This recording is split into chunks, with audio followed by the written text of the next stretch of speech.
మా నాన్నమ్మ రమణమ్మ తాతయ్య అప్పలనారాయణలకు పెళ్లి రోజు శుభాకాంక్షలను అందించగలరంటూ మనమరాళ్లు కోరుతున్నారు.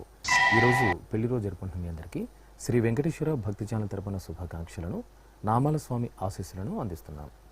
ఈరోజు వివాహ దినోత్సవం జరుపుకుంటున్న మీ అందరికీ శ్రీ పద్మావతి శ్రీనివాస స్వామి వార్ల పరిపూర్ణ కృపాకటాక్షములు కలగాలని మనసారా కోరుకుంటూ ఓం పృథ్వీ సువర్చాయువతి సజోషాః పౌర్ణమాస్యుదగాచ్చోభమానా ఆప్యాయయంతి దురితాని విశ్వా పురుందుహాయజమానాయ యజ్ఞం హృద్యాస్మహవ్యైర్నమసోపసద్య మిత్రం దేవం మిత్రధేయన్నో అస్తు అనురాధాన్ హవిషా వర్ధయంతః శతం జీవేమ శరదః సవీరాః నవో నవో భవతి జాయమానోన్హాం కేతురుషసామేత్యగ్రే భాగం దేవేభ్యో విదధాద్యాయంద్ర చంద్రమా స్థిరతి దీర్ఘమాయుః.